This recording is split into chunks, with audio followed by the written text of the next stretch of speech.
Fui al FBI para comunicarles lo que había visto, pero querían que guardara silencio e incluso me ofrecieron dinero para que no dijera nada. No entendían que para mí era más importante contarles lo que había visto. Para mí fue difícil comunicarme con ellos. Sospecho que los dos hombres que vi trabajaban en equipo y que el sujeto con el rifle detrás de la cerca fue el hombre que le disparó al presidente Kennedy. Esta era la situación. El FBI inició la investigación de inmediato y se encontró con más de 50 testimonios en los que se decía que al menos uno de los disparos había provenido de esa zona. Incluso una fotografía tomada milésimas de segundos después del disparo fatal muestra esta zona. Por supuesto, alguien en el FBI sospechó que el autor del disparo podía estar en esa área. Creo que el FBI sabía que esa tarde había un segundo tirador detrás de la loma. Según la evidencia médica que se ha mostrado desde entonces, no hubo un disparo frontal. Se debe deducir entonces que si el hombre de la chapa disparó, y si ese fue el disparo que hizo blanco en la cabeza del presidente, entonces alguien alteró la evidencia, lo que demuestra que sí existió una conspiración en el seno del gobierno de Estados Unidos. Pese a la versión del gobierno, Gordon Arnold sigue convencido de lo que vio. Durante el entrenamiento militar que recibí, se había empleado municiones verdaderas y sé que cuando una bala pasa cerca del oído, uno siente el tímpano a punto de explotar. Por ello pensé que me habían disparado. Yo estaba allí y vi lo que sucedió. Una inesperada fuente corroboró la presencia de Gordon Arnold en la loma, el senador Yarborough. En el momento de los disparos, vi que algo se movió a mi derecha en la loma. Vi que un hombre saltó unos 3 metros, como hacen los jugadores de fútbol americano, y se agazapó contra una pared. Imaginé que se trataba de un infante de marina al que habían herido, o al que habían entrenado a la perfección para protegerse cuando escuchara un disparo. Gordon Arnold vio por primera vez esta versión a colores de la foto del hombre de la chapa. Siempre había pensado que no había prueba de su presencia en la loma ese día. Parece ser un soldado. Un uniforme de salida y con su gorro. Parece llevar mi uniforme. Y eso parece...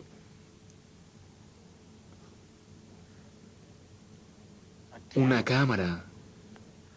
O algo frente a su rostro.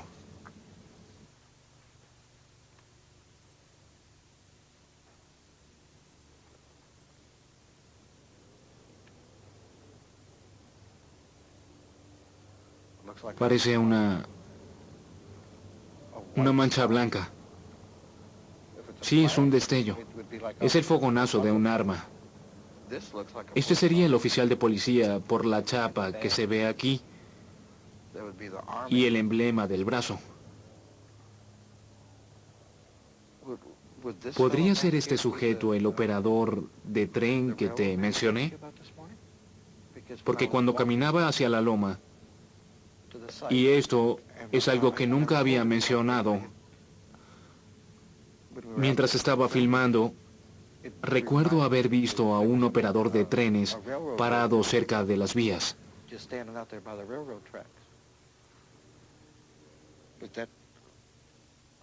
Este parece ser alguien tomando una fotografía.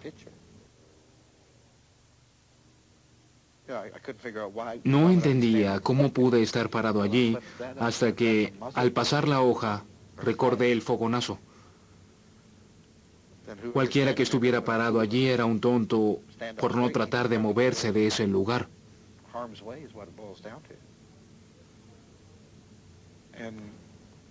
Y creo que ese tonto era yo.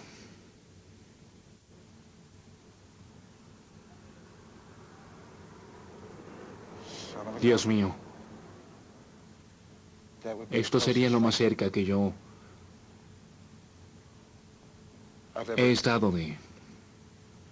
Con franqueza, la foto me impresiona, pues si esto es de veras lo que ocurrió, yo tal vez sea el único que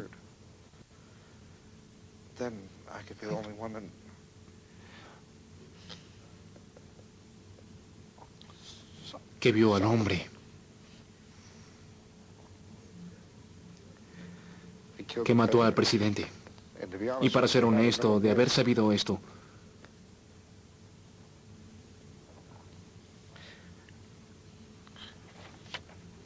no hubiera concedido esta entrevista.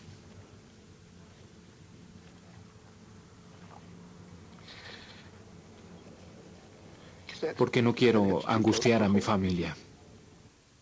Si la figura es verdadera, entonces los testigos tenían razón y los investigadores que durante 30 años han hablado de la conspiración también tenían razón.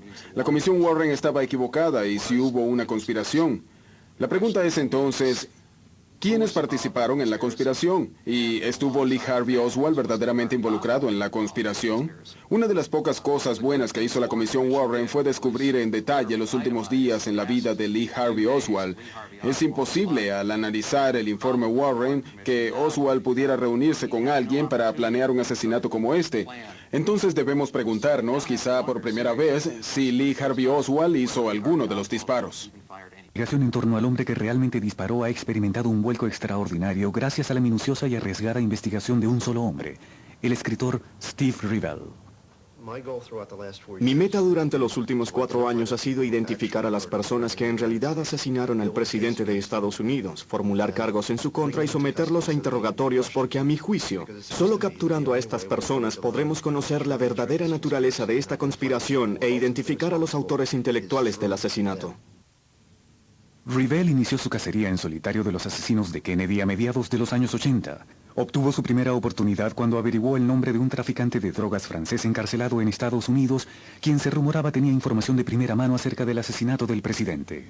El momento decisivo llegó cuando me reuní con el narcotraficante francés en la penitenciaría de Leavenworth. Su nombre era Christian David, un ex miembro de la antigua conexión francesa de la heroína. En aquel entonces David era el jefe de la red Corsa de narcotráfico en América del Sur, la denominada Conexión Latina.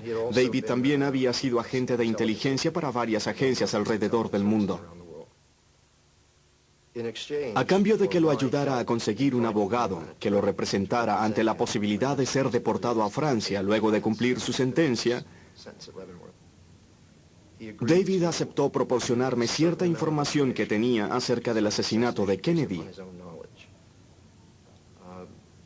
Lo primero que me contó con cierta aprensión, y después de que yo insistiera durante 4 o 5 horas, fue que él sabía la existencia de una conspiración para asesinar al presidente. De hecho, en mayo o junio de 1963 en Marsella, se le había ofrecido dinero para asesinar al presidente Kennedy. Esa fue mi primera oportunidad.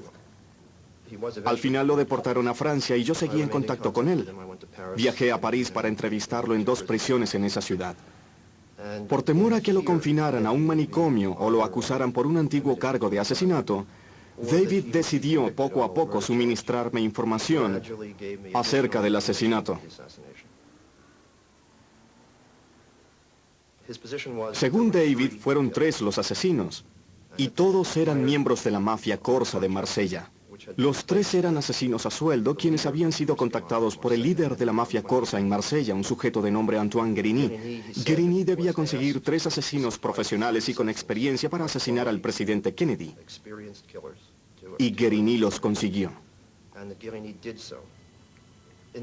Durante una de las primeras conversaciones reveladoras que tuve con David, él me dijo que había estado en Marsella en mayo o junio de 1963. Y que todas las noches visitaba el club de Antoine Guérini en el puerto de Marsella para reunirse con personas que le debían dinero.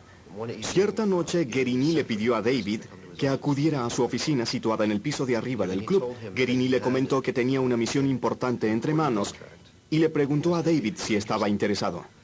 David le preguntó quién financiaba la misión y Guérini le respondió que se trataba de un político estadounidense. David le preguntó si era un congresista o un senador y Guérini le respondió que era más que eso y que se trataba de un pez muy gordo. Para ese momento ya David sabía de quién hablaban y entonces le preguntó dónde se llevaría a cabo la misión. Cuando Guérini le dijo que sería en Estados Unidos, David se negó por considerar que era demasiado peligroso. Inicialmente David solo me dio el nombre de uno de los 3 hombres porque los otros 2 todavía estaban vivos y eran miembros de la mafia Corsa, que se regía por un código de silencio y de venganza. Si él me revelaba sus nombres, podía morir asesinado. Con todo, David acordó darme el primer nombre de uno de los 3 sujetos que, según recordaba, ya había muerto. Su nombre era Lucien. Pasé mucho tiempo en París y en Marsella tratando de averiguar quién era este Lucien, y gracias a mis contactos periodísticos, policíacos y en la comunidad de inteligencia, descubrí que el tal Lucien había sido un narcotraficante y delincuente corso durante los años 60 y 70. Su nombre completo era Lucien Sartí. Sartí había muerto asesinado en Ciudad de México en 1972. Le mencioné a David el nombre de Sartí y me confirmó que ese era de hecho el hombre al que él se refería. Sartí era un hombre temerario, a quien sus colegas criticaban porque le gustaba correr riesgos enormes. Pero gracias a esta audacia, Sartí llegó a ser uno de los principales matones a sueldo y narcotraficantes de la zona. Tras identificar a Sartí y temiendo por su vida, Christian David se negó a revelar el nombre de los otros dos corsos reclutados para asesinar a Kennedy. Sin embargo, durante entrevistas posteriores, Sartí reveló poco a poco cómo se afinaron los detalles del encargo en Marsella. En el otoño de 1963, 3 matones corsos volaron de Marsella a Ciudad de México, donde permanecieron durante 3 o 4 semanas en la casa de un contacto en esa ciudad. David me contó que los hombres fueron llevados de México a Brownsville, Texas, en la frontera estadounidense, la cual cruzaron utilizando pasaportes italianos. Un emisario de la mafia de Chicago que conversó con ellos en italiano recogió a los 3 hombres cuando llegaron a Brownsville y los llevó hacia Dallas. En Dallas se hospedaron en una casa preparada especialmente para ellos, de modo que no quedara rastro alguno de ellos en un hotel. Según David, los hombres pasaron días tomando fotografías en la Plaza Dili y durante las noches las estudiaban en casa. Así establecieron lo que David llamó un fuego cruzado con 3 rifles. Al hablar del asesinato, describió el plan detalladamente. 2 de los asesinos estaban apostados en los edificios detrás de la limusina presidencial. Si bien no sabía cuáles edificios, sí especificó que era uno alto y el otro bajo. De hecho, dijo, estaban casi sobre la horizontal. Incluso me comentó que la posición de uno de los hombres casi en la horizontal explica la forma de las heridas. En otro de mis diálogos con David, y basándome en lo que sabía acerca de la costumbre de Sartí de disfrazarse, le pregunté si Sartí le había comentado algo sobre usar un disfraz. David no entendió a qué me refería. Le pregunté entonces, ¿Sartí mencionó haber usado ropa distinta a la que solía vestir? David hizo memoria y me respondió que Sartí llevaba un uniforme. Le pregunté qué clase de uniforme, pero se negó a responderme. Solo me explicó que en esta clase de trabajos, los matones siempre estaban disfrazados. Por ejemplo, si cerca del lugar había un puesto militar, entonces se vestían como militares. Me contó que fueron 4 disparos. El primer disparo desde el edificio de atrás hirió al presidente en la parte posterior de la cabeza. El segundo disparo también desde atrás hirió a la otra persona en el auto. El tercer disparo lo realizó Sartí desde el frente e hirió al presidente en la cabeza. El cuarto disparo desde los edificios de atrás no hizo blanco en el auto. El escenario que él describe, como se lo contaron los 3 hombres, fue de 3 armas y 4 disparos. 3 dieron en el blanco y 1 falló. También me explicó que 2 de los disparos se realizaron casi simultáneamente. Me dijo que en el momento de pánico que siempre sigue a situaciones de esta clase, los 3 hombres lograron salir de la Plaza Dili y volver a la casa en la que se hospedaban. Me explicó que la peor decisión en momentos como esos es tratar de escapar, por lo que permanecieron a salvo en la casa durante unos 10 días hasta que las cosas se calmaron. Luego fueron llevados en un avión privado desde Dallas hasta Montreal. David me explicó que las personas que los recibieron en Montreal eran contactos que solían introducir y sacar gente de Estados Unidos. De allí partieron rumbo a Marsella. Luego de que me contara todo esto, le expliqué a David que ahora obviamente el problema era su falta de credibilidad. Le pregunté si había alguien en el mundo que pudiera corroborar su historia. Luego de pensarlo por un momento, David me dijo que buscara a un hombre llamado Michel.